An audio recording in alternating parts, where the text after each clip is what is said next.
হরে কৃষ্ণ, রাধে রাধে। মৌমিতা পরিবারে তোমাদেরকে জানাই অনেক অনেক শুভেচ্ছা ও অভিনন্দন। আজকের এমন একটি আলোচ্য বিষয় আলোচনা করতে চলেছি, যেটা শোনা মাত্রই আপনাদের মন শিহরিত হয়ে উঠবে এবং আরও জানার আগ্রহ বাড়বে। তো এবার শুরু করা যাক কাহিনীটি। মহাভারত থেকে পাওয়া যায়, পাণ্ডুর মৃত্যুর পর তার 5 পুত্রকে তার মাংস ভক্ষণ করতে হয়েছিল। কিন্তু কেন? আসুন জেনে নেওয়া যাক এই ভিডিওর মাধ্যমে। মহাভারতে পাণ্ডুর মৃত্যুর পর তার শেষ ইচ্ছায় বাবার মাংস খেয়েছিলেন সহদেব। জানেন কি, মৃত্যুশয্যায় মহারাজ পাণ্ডু তার শেষ ইচ্ছে হিসেবে কি ব্যক্ত করেছিলেন? তিনি বলেন যে তার মৃত্যুর পর তার 5 পুত্র কিছুটা করে তার শরীরের অংশ যেন ভক্ষণ করে। রোগ শয্যায় থাকা পিতার এই শেষ ইচ্ছে কিন্তু যুধিষ্ঠিররা পালন করতে পারেননি। কথাই বলে, যা নেই মহাভারতে তা নেই ভারতে। মহাভারতের মূল অখ্যানটির পাশাপাশি এমন অনেক ছোট ছোট কাহিনী আছে, যা অনেক সময় আমাদের চোখ এড়িয়ে গেলেও সেগুলি কম চিত্তাকর্ষক নয়।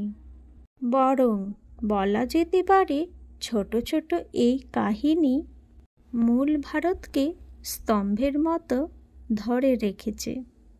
এমনই একটি কাহিনী হল পাণ্ডুর শেষ ইচ্ছের কথা। পাণ্ডুর মৃত্যুর পর তার শরীরের অংশ ভক্ষণ করা তাদের পক্ষে সম্ভব হয়নি।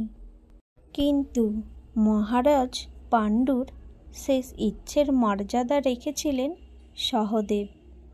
কনিষ্ঠ পাণ্ডব সহদেব ছিলেন পিতার সবচেয়ে বাধ্য পুত্র।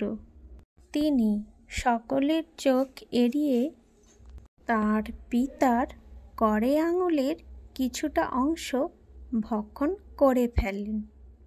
আসলে জ্ঞানী ও সিদ্ধি পাণ্ডু চেয়েছিলেন যাতে তার সন্তানেরাও তার মতো জ্ঞান অর্জন করতে পারেন।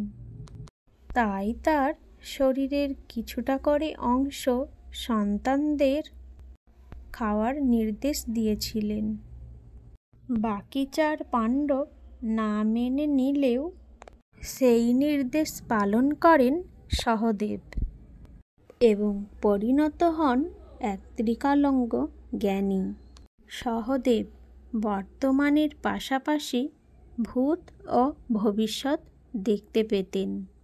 কুরুক্ষেত্রের যুদ্ধের আগেও এই যুদ্ধের ভয়াবহ পরিণাম সম্পর্কে তিনি অবগত ছিলেন। কিন্তু অভিশাপের কারণে তার ভবিষ্যৎ দর্শনের ক্ষমতা গুরুত্ব পায়নি। যুধিষ্ঠিরের সত্যবাদিতা, কৃষ্ণের বীরত্ব ও ভীমের শারীরিক বলের কাছে চাপা পড়ে গিয়েছিল তার ভবিষ্যৎ দর্শন।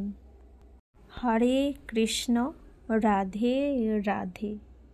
আজকের এই ভিডিওটি থেকে জানতে পারলাম যে কেন তার পিতার মাংস ভক্ষণ করতে হয়েছিল। মহাভারতে এমন অনেক অনেক কাহিনী আছে, যেটার মধ্যে এটা একটা কাহিনী। সেটা ছোট্ট করে তুলে ধরলাম ভগবানের অশেষ কৃপায়। আজকের এই ভিডিওটি এই পর্যন্তই থাকলো। সকলেই ভালো থেকো এবং সুস্থ থেকো, আর প্রেম সে বলো রাধে রাধে।